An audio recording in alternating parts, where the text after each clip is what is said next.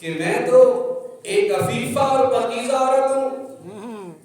وَلَمْ يَمْسَسْنِي بَشَرٌ وَلَمْ أَكُ بَغِيًّا، مجھے آج تک کسی بشر نے چھوا نہیں، میری شادی نہیں ہوئی اور میں کوئی بغاوت والی عورت بھی نہیں ہوں. تو بچہ کیسے ہوگا؟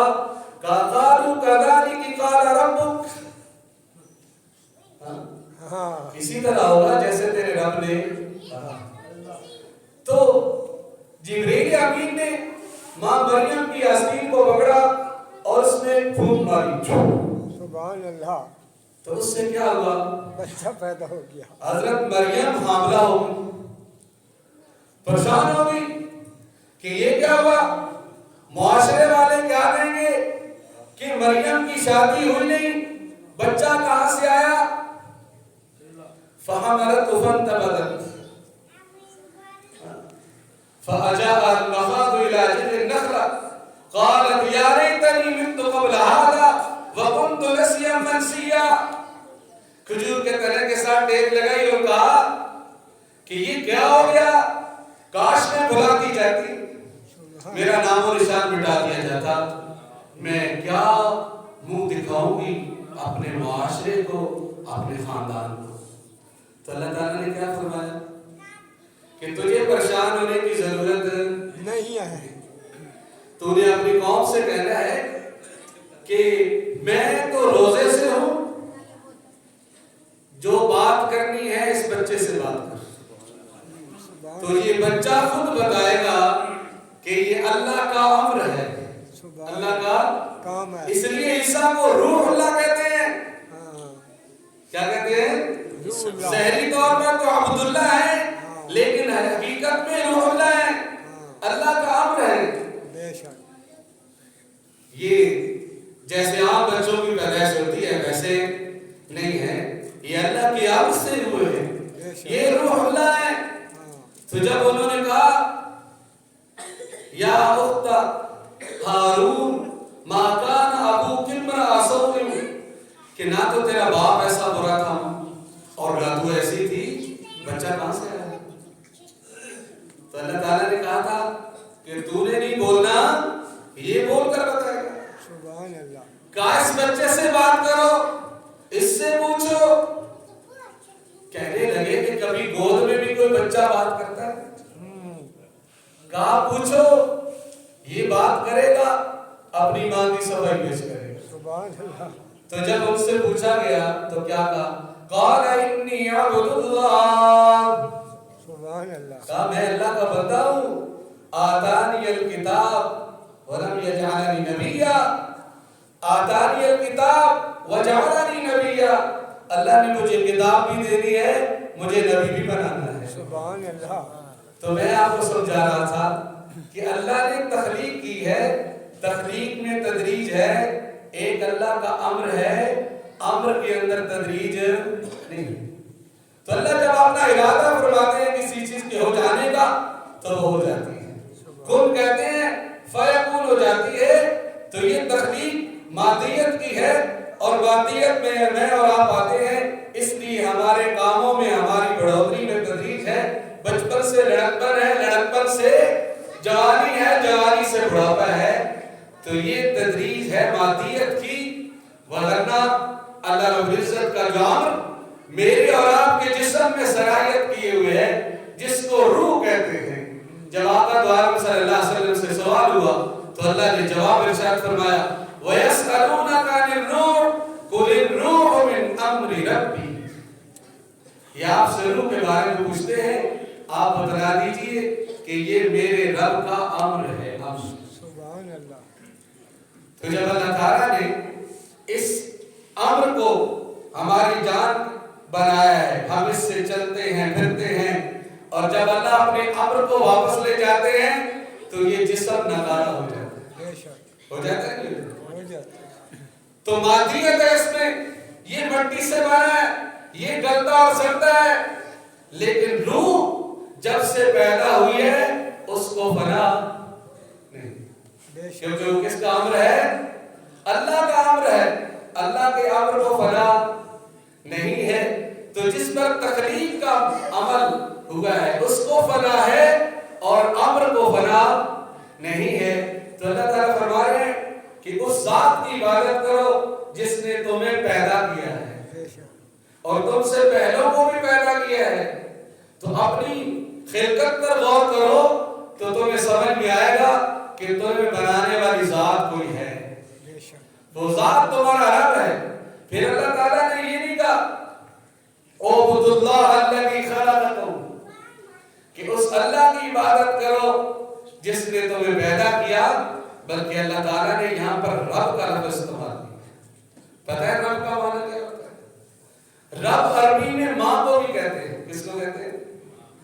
رب اس ذات کو کہتے ہیں کہ جو انتہائی کمزوری کی حالت سے پکڑے اور طاقت کی انتہا تک پہنچا دے، اس کو رب کہتے ہیں. سبحان اللہ. جب آپ پیدا ہوئے تھے تو آپ کے ہاتھ پاؤں ان میں سکت نہ تھی کہ وہ کوئی نوالا ہی اپنے منہ میں ڈال سکے. تو وہ رب العالمین ہے، جہانوں کا پالنے والا ہے. اس نے تربیت کی. کیا تربیت کی؟ سب سے پہلے ماں کی چھاتی سے دودھ کیسے چوسنا ہے یہ اس ذات نے تربیت کی. تیری ماں کی چھاتی میں دودھ کدھر سے آیا؟ اس ذات نے نازل کیا. جب آپ جانوروں کو ذبح کرتے ہیں تو کبھی کسی مادہ جانور کے اندر سے دودھ نظر آیا آپ کو؟ من بین فرث ودم لبنا خالصا سائغا للشاربین. اللہ تعالیٰ فرماتے ہیں وَإِنَّ لَكُمْ فِي الْعِبْرَةِ، کہ یہ جو جانور ہیں اس میں تمہارے لیے سوچ و بچار ہے، نصیحت ہے. نُسْقِيكُم مِّمَّا فِي بُطُونِهِ من بین فرث ودم لبنا خالصا سائغا للشاربین، کہ خون اور گوبر کے درمیان میں سے صاف سفید اور دودھ میں تمہیں پلاتا ہوں اور پینے والوں کے لیے وہ بڑی ہی عمدہ چیز ہے. سبحان اللہ. تو وہ اللہ ہے، وہ رب ہے تمہارا جس نے تمہیں پیدا کیا ہے، تم سے پہلوں کو بھی پیدا کیا ہے. اور اس کی صفات کیا ہے؟ الذی جعل لکم الارض فراشا، کہ اس ذات نے تمہارے لیے زمین کو بچھونا بنایا ہے، فرش بنایا ہے. والسماء بناء، اور آسمان کو چھت بنایا ہے. وَأَنزَلَ مِنَ السَّمَاءِ مَاءً، پھر وہ آسمانوں سے بارش برساتا ہے، پانی اتارتا ہے. فَأَخْرَجَ بِهِ مِنَ الثَّمَرَاتِ رِزْقًا لَكُمْ، پھر وہ اس میں سے پھل میوے غلے نکالتا ہے جس کو تمہارے رزق کے طور پر تمہیں دیتا ہے. تو رزق کہاں سے آتا ہے؟ اللہ دیتے ہیں. پیدا کون کرتا ہے؟ اللہ کرتا ہے. یہی عقیدہ توحید ہے. یہ کیا ہے؟ یہی عقیدہ توحید ہے کہ جتنا کچھ بنا ہوا نظر آ رہا ہے یہ سب بنانے والی ذات کس کی ہے؟ اللہ تعالیٰ فرماتے ہیں کہ یہ ظاہر تمہارے سامنے، یہ تمہیں بتلاتا ہے، تمہاری رہنمائی کرتا ہے کہ کوئی ذات ہے جو اس نظام کو بنانے والی ہے. تو پھر جب تمہارے سامنے کی ساری چیزیں یہ بتلاتی ہیں کہ اس کو بنانے والی ذات اللہ کی ہے، فلا تجعلوا للہ اندادا، تو تم مت بناؤ اس کے مد مقابل، اس کے مد مقابل مت بناؤ. عقل کا تقاضا یہ ہے، انصاف کا تقاضا یہ ہے کہ جس نے سب کچھ بنایا، جو رزق دلاتا ہے، عبادت ہو تو اسی کی ہو، مانگنا ہو تو اسی سے ہو، مشکل کشائی میں پکار ہو تو اسی سے ہو، کسی اور سے نہ ہو. در کھٹکاؤ تو اسی ذات کا کھٹکاؤ، در کھٹکاؤ تو اسی ذات کا، مشکلوں میں ہو تو اس ذات کو پکارو، رزق کی ضرورت ہو اس ذات کو پکارو، اولاد کی ضرورت ہو اس ذات کو پکارو. فلا تجعلوا للہ اندادا وانتم تعلمون، اللہ کے سامنے اس کے مد مقابل مت ٹھہراؤ حالانکہ تم جانتے ہو یہ بنا بنایا اسی کا ہے. بے شک یہ بنا بنایا اسی کا ہے. جب بنایا سب اس نے ہے، تمہیں معلوم بھی ہے، تو پھر تم اس کا در چھوڑ کر کسی اور کے در پر جاؤ جبین نیاز کسی اور کے سامنے رکھو تو اس سے بڑی ناانصافی کوئی نہیں۔ بے شک بے تو شک اللہ تعالیٰ ان آیات میں عقیدہ توحید کو سمجھا رہے ہیں۔ کس کو سمجھا رہے ہیں؟ عقیدہ توحید عقیدہ توحید کو سمجھا رہے ہیں، جس پر میری اور آپ کی نجات کا نتیجہ مرتب ہوئے۔ بے شک تو ہم اپنے دل و جان میں اس بات کو بٹھا لیں کہ اللہ کی ذات ہی وحدہ لا شریک ہے، سارے مسائل کا حل اس ذات کے پاس ہے، اس کے مد مقابل کے پاس کچھ بھی نہیں ہے۔ تو ہم اپنے مسائل کا حل تلاش کریں گے تو کس کے سامنے پیش کریں گے؟ اللہ کے سامنے پیش کریں گے۔ تو اللہ کی ذات رات کے آخری پہر میں پکار کر کہتی ہے حل من مسترزق حل من مستغفر، ہے کوئی مجھ سے رزق مانگنے والا میں اس کو رزق عطا کروں، بے شک ہے کوئی مجھ سے معافی مانگنے والا میں اس کو معاف کروں، ہے کوئی پریشان میں اس کی پریشانی کو دور کروں، ہے کوئی ایسا یہ ندا ہر رات کے آخری پہر میں دی جاتی ہے۔ تو سمجھدار لوگ اٹھتے ہیں، اس کا در کھٹکھٹاتے ہیں، اپنے مسئلوں کا حل پاتے ہیں، اپنی پریشانیاں اس ذات کے سامنے رکھتے ہیں، ان کا حل پاتے ہیں۔ تو ہمیں بھی چاہیے کہ عقیدہ توحید پر اپنے آپ کو پختہ کریں۔ بے شک یہی وہ توحید ہے جس کی پاداش میں اول مسلمان مومنین صحابہ کرام کو ستایا گیا، مارا گیا، پیٹا گیا، لیکن اللہ احد کے علاوہ کوئی آواز سنائی نہ دی۔ بے شک وہ خوبصورت طبقہ رسول پاک صلی اللہ علیہ وسلم کی صحبت جنہوں نے پائی، صحابہ کرام اور ان کے سرخیل ابو بکر صدیق رضی اللہ تعالیٰ عنہ۔ سبحان اللہ ابو بکر صدیق رضی اللہ تعالیٰ کو یوم وفات 22 جمادی الثانی کو، اس میں ہمیں ان کے کردار کو اپنانا چاہیے، بے شک ان کے کردار کو اپنانا چاہیے، ان کی زندگی کو مشعل راہ سمجھنا چاہیے۔ اگر کسی نے حضور صلی اللہ علیہ وسلم کی زندگی کو سمجھنا ہے تو وہ صحابہ کرام کی زندگی کو دیکھیں۔ بے شک تو ان میں سب سے اول خلیفہ جن کو رسول پاک صلی اللہ علیہ وسلم نے اپنا مصلی عنایت فرمایا تھا، جن کے پیچھے آپ نے نماز پڑھی تھی، خلیفہ بلا فصل ابو بکر رضی اللہ تعالیٰ عنہ۔ ان کے ساتھ ہماری محبت بھی وابستہ ہونی چاہیے، ان کے کردار اور اخلاق کو بھی ہمیں اپنانا چاہیے، پڑھنا چاہیے، پوچھنا چاہیے۔ تو وہ ہستیاں بھلانے کی نہیں، اپنانے کی، بے شک بھلانے کی نہیں۔ اپنا اور قرآن کے اول مخاطب کون ہیں؟ صحابہ کرام ہیں۔ الذین یؤمنون بالغیب کا خطاب کن کو ملا ہے؟ صحابہ کرام کو ملا ہے۔ اور جنہوں نے صحابہ کو بیوقوف کہا تھا، جواباً ارشاد جو فرمایا الا انہم هم الصفہاء، یہ بھی صحابہ کی شان میں اترا ہے۔ بے شک اللہ تعالیٰ سے دعا ہے کہ اللہ تعالیٰ عمل اور سنت کی توفیق عطا فرمائے۔ جن حضرات نے سنت نہیں پڑھی وہ سنت